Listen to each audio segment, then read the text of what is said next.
Bonjour tout le monde, nous allons commencer. Goedemorgen iedereen, we gaan eraan beginnen. Bienvenue à ce webinaire qui porte sur le Green Deal Inclusive Car Sharing à Bruxelles. Welkom iedereen op deze webinar over de Green Deal Inclusive Car Sharing in Brussel. We gaan deze webinar overwegend in het Frans houden, maar u kan uiteraard, als u vragen hebt in het Nederlands, kan u die gerust in het Nederlands stellen op het einde van de presentatie. Pour la suite de la présentation, je parlerai en français. Les slides seront dans les deux langues, français et néerlandais. À la fin de la présentation, on prend un peu de temps pour répondre à vos questions. Le webinaire dure 30 minutes, donc c'est assez compact. Et il est aussi enregistré. Si jamais vous ne souhaitez pas apparaître à l'écran, vous pouvez toujours désactiver votre caméra, pas de souci. Voilà, et on commence. Alors, tout d'abord, Way to Go. Way to Go, c'est le nom de notre organisation. Notre organisation vient de changer de nom. On s'appelait Autodelen.net dans le passé. Notre organisation existe depuis 2003 et nous sommes une organisation de réseau très important. On veut renforcer la mobilité partagée en Belgique via 4 piliers. Le réseau, sensibilisation, information, activation, l'influence sur les politiques, l'expertise, recherche, et innovation et expérimentation. Ça, c'est Way to Go. Maintenant, pour donner, je vais passer la parole à Monsieur Timothée Buenabat de Bruxelles Mobilité. Timothée, il va nous parler de la vision de Bruxelles Mobilité et aussi des tendances générales d'autopartage en région bruxelloise. Timothée? Bonjour Maxime, bonjour tout le monde. Merci pour le temps de parole et merci à toutes et à tous pour votre présence aujourd'hui. En très bref, effectivement, comme l'a présenté Maxime, je souhaiterais juste expliquer un peu ce qu'on fait à Bruxelles Mobilité avec l'autopartage, notre vision et puis les grandes tendances et peut-être évoquer également en filigrane les enjeux. Mais avant toute chose, je vais préciser que donc effectivement pour le Green Deal autopartage, c'est un projet qui est à l'initiative de Bruxelles Environnement et de Bruxelles Mobilité et qui s'inscrit donc dans la vision une double vision finalement. Il y a d'abord la roadmap Low Emission Zone de Bruxelles Environnement, ça c'est pour tout l'aspect lié à la qualité de l'air et à la transition vers des flottes de véhicules en région Bruxelles-Capitale qui soient les plus propres possibles. Et puis il y a une vision qui est la nôtre, Bruxelles Mobilité, qui tend vers, enfin qui porte sur les parts modales et sur la démotorisation des trajets effectués en lien avec la région de Bruxelles-Capitale. Et l'enjeu derrière, l'objectif derrière plutôt, c'est de parvenir pour 2030 à réduire de l'ordre de 25% la part modale de la voiture individuelle. Et donc, vous le voyez ici sur le graphique, c'est réduire la part bleue et augmenter au contraire la part verte. Et dans la part verte, qu'est-ce qu'on retrouve? On retrouve en fait tout le reste, tout ce qui est autre que la voiture individuelle. Et là, on retrouve donc le transport en commun, on retrouve le vélo, mais on retrouve également tous les services de mobilité partagés, en ce compris les services d'autopartage.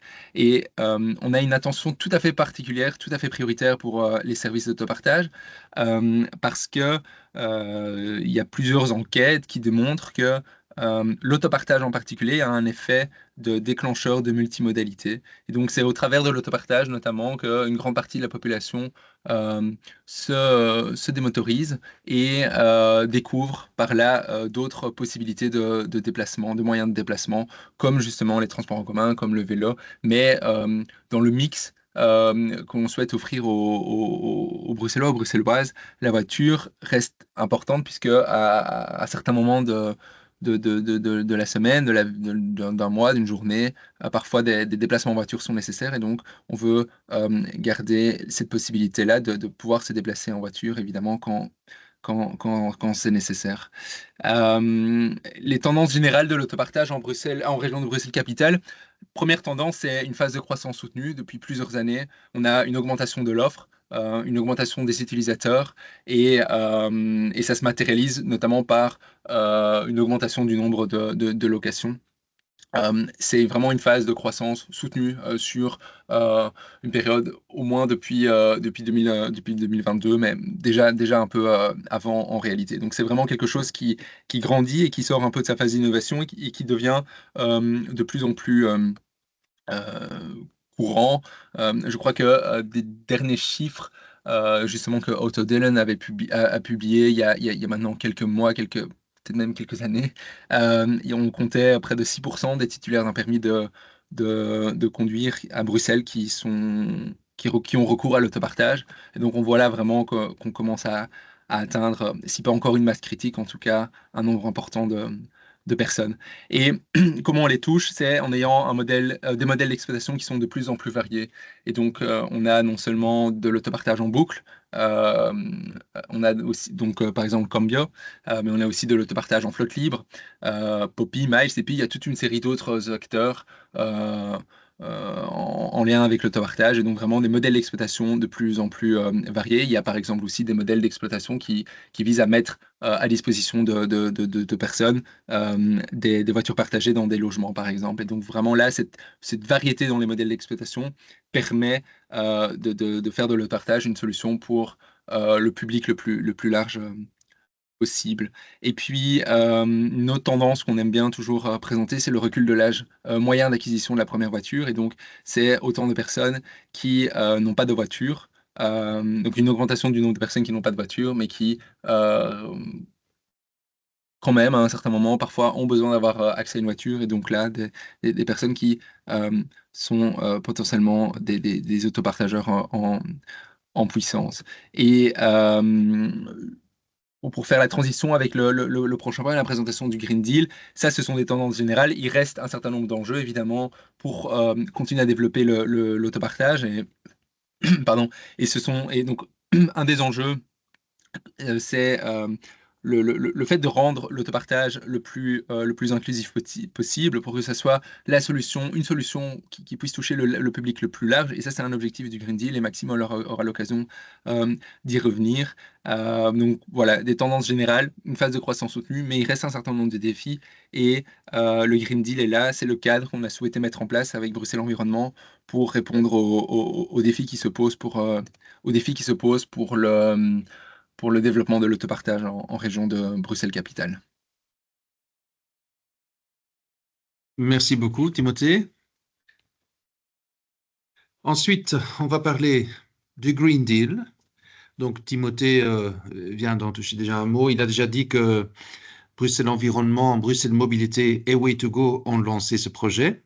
Donc, l'année passée, en février, nous avons démarré. Le Green Deal, c'est un accord volontaire et ambitieux. Un accord entre entreprises, organisations et pouvoirs publics. Et quand je dis accord, ça veut dire entre les signataires. Donc, toutes les organisations qui font partie de ce projet deviennent signataires. C'est aussi un projet où on veut réaliser des objectifs à court terme, c'est-à-dire une durée de 3 ans. Donc, on a jusqu'à fin 2026 pour réaliser nos objectifs. Alors, what's in for you? Autant que signataire, qu'est-ce que vous gagnez? Alors, évidemment, une région bruxelloise plus durable, plus agréable, un réseau très important pour nous, c'est que nos signataires se rencontrent, travaillent ensemble, la visibilité, une image positive et évidemment des informations sur l'autopartage en lien avec vos objectifs. Timothée l'a déjà dit aussi, l'importance est aussi de s'engager en faveur de l'autopartage à Bruxelles de manière durable et inclusive. Ces deux aspects sont très importants pour le Green Deal. Ce n'est pas seulement agrandir l'autopartage, bien entendu c'est important aussi, mais d'une manière durable et inclusive, ce sont deux valeurs très importantes pour nous. Alors, qu'est-ce qu'on demande aussi aux signataires? C'est de formuler des actions. Des actions que vous pouvez réaliser pendant la période jusqu'à fin 2026. Et ces actions peuvent être au niveau sensibilisation, diminuer des barrières, électrification, réglementation. Ce ne sont que des exemples. Vous pouvez être créatif avec vos idées selon votre organisation, votre branche. Et aussi, si vous voulez devenir signataire, on vous aide à formuler ces actions. Donc, n'hésitez pas à nous envoyer, quand vous voulez devenir signataire, nous envoyer vos idées d'action et on y travaille ensemble. Alors, au niveau timing, donc voilà, 2024, on a démarré. La prochaine date importante maintenant, c'est le deuxième moment de signature qui aura lieu le 23 avril à Bruxelles. Et je dois tout de suite dire qu'on avait prévu de faire cet événement le 31 mars, mais comme on vient d'annoncer une grève nationale il y a quelques jours, on a décidé de reporter l'événement, donc ce sera le 23 avril. Sinon, évidemment, il y a aussi un échange d'informations entre les signataires. On organise des Green Deal Academies. Ce sont 2 moments où on prend une demi-journée à échanger de l'information. Ça peut être un workshop donné par un des signataires pour vraiment partager des idées et des projets. On a aussi 2 groupes thématiques dont les thèmes seront décidés le 23 avril pendant notre moment de signature, moment de retour, dont tous les signataires sont bien entendu invités à participer. Et puis, évidemment, au niveau communication, nous avons un newsletter, nous avons aussi un groupe LinkedIn pour les signataires.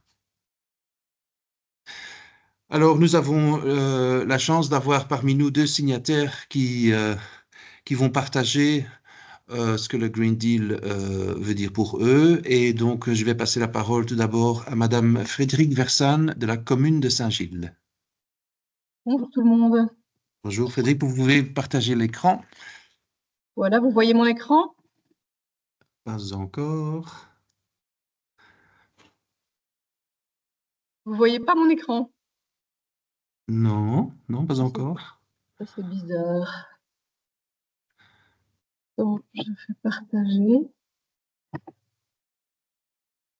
Partager écran. Ah, voilà, là, ça change. Ok.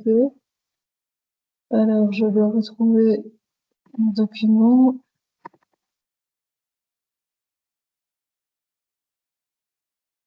Vous voyez? Tout à fait. Ok, bonjour tout le monde. Ben, je vais aller assez rapidement pour vous expliquer un peu où on en est à Saint-Gilles.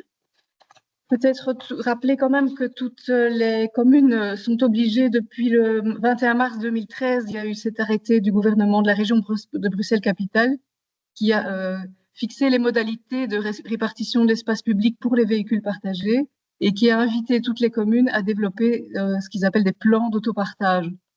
Alors à Saint-Gilles, on a eu notre tout premier plan d'autopartage, il remonte à 2017 et on en est actuellement déjà au 3e. Donc, si on voit ici les 3 petits graphiques, vous voyez le premier plan qui concernait la période 2017-2020 et les deux suivants. Donc, on en est pour l'instant au 3e. Et les chiffres donc, que vous voyez au centre, c'est le nombre de places qui sont donc réservées dans l'espace public à la mobilité partagée. Donc, le premier plan, on en avait au départ quelques véhicules, on en a ajouté 26.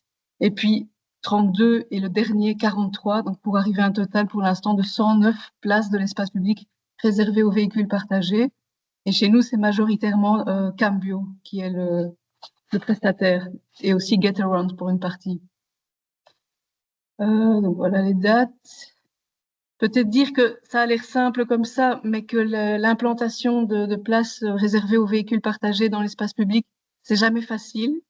Donc, on pourrait croire que c'est un service au commun qui bénéficie donc à l'ensemble des riverains, mais en général, c'est plutôt une levée de bouclier quand on élargit les stations.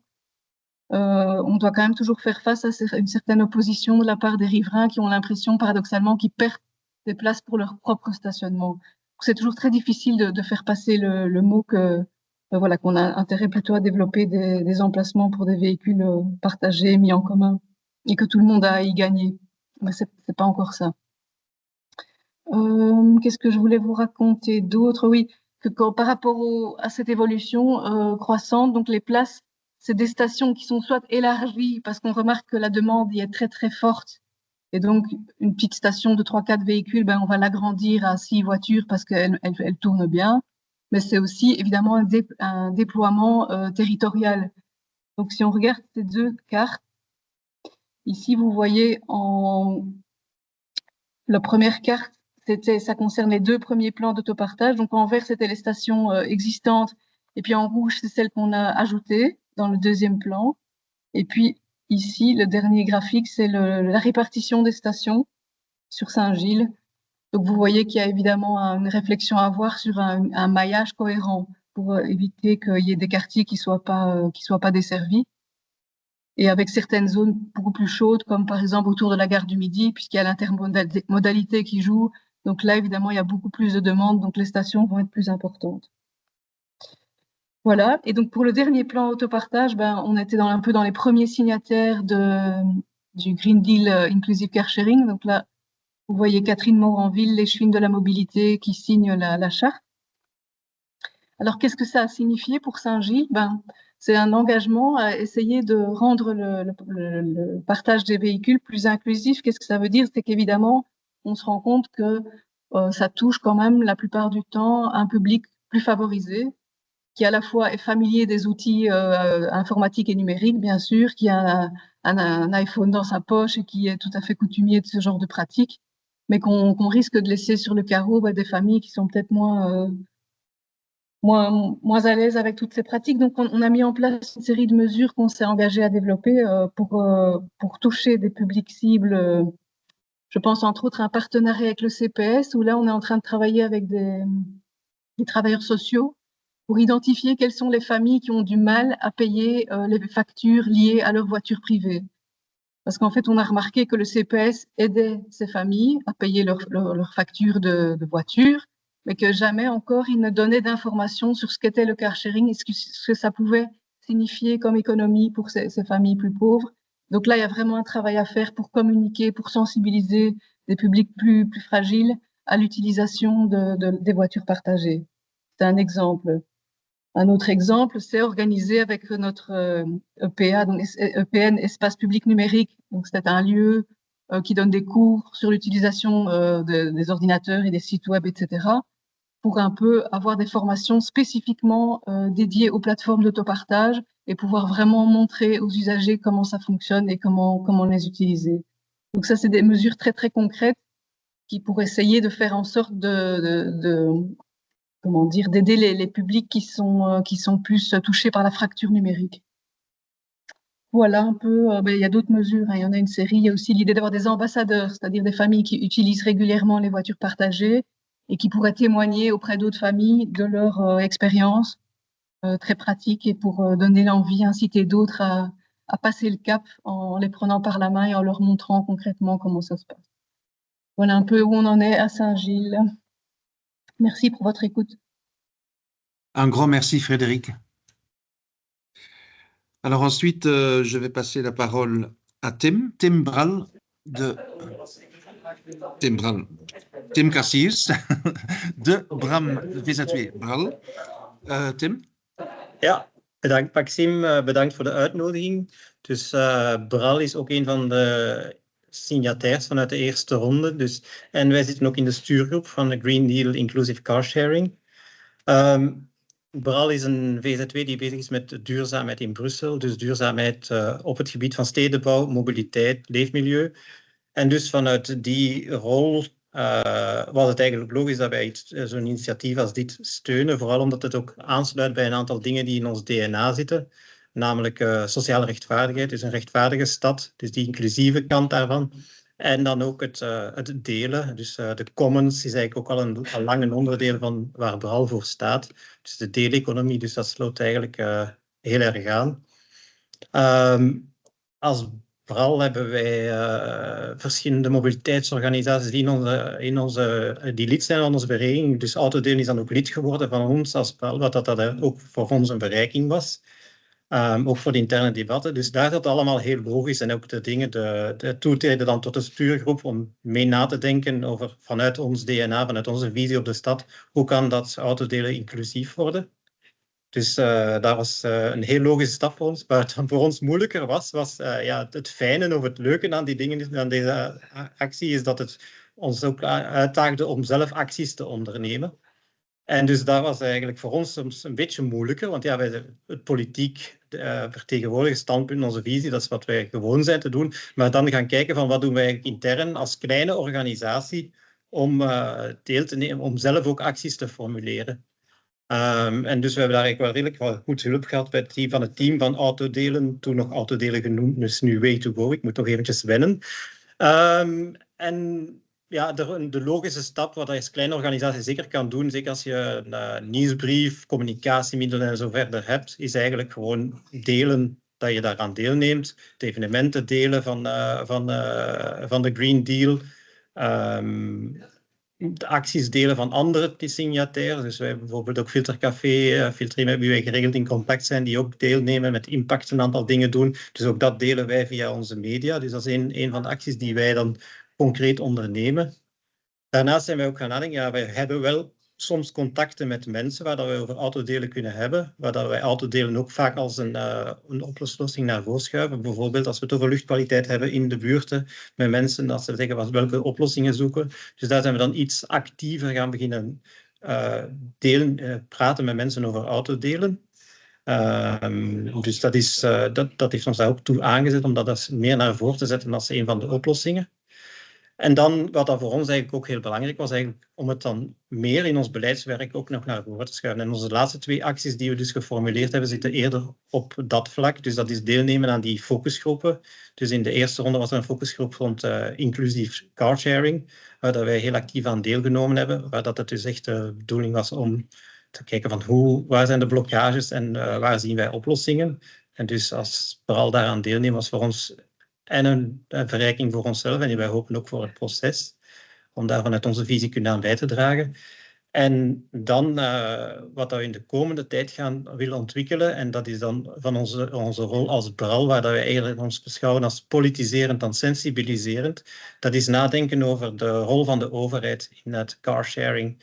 En dus waar het sensibilisatieverhaal is heel belangrijk en mensen meekrijgen. Maar als BRAL geloven wij nog altijd de overheid een hele grote rol te spelen heeft in dat soort verhalen. En dus kijken van, we zijn vorig jaar bijvoorbeeld meegegaan naar een studiereis die ook Way2Go georganiseerd had naar Amsterdam, waar dat we ook zagen dat Amsterdam aan het nadenken was van wel is de rol van de overheid in het ding, moeten we niet zelf met marché publieks beginnen werken. Dus dat soort vragen vinden wij belangrijk. En dus daar willen wij in de komende jaren, de laatste jaren, de inclusive carsharing opzetten om daar onze kennis over te verdiepen, maar ook het debat daarover aan te gaan in Brussel. En dus dat sluit dan weer aan, dan is het link op met ons idee van de deeleconomie. Dat was vooral heel erg ingeschreven in het idee van commons. En dus hoe die deelauto's, deelsystemen inschuiven in een common logica voor mobiliteit van de toekomst. Voilà. Dat is de reden waarom dat BRAL heeft geondertekend en waarom dat wij actief blijven in de komende jaren. Hartelijk dank, Tim, voor deze getuigenis. Super. Voilà, ça nous emmène au moment des questions et des réponses. Q&A. Hebt u vragen? Est-ce qu'il y a des questions?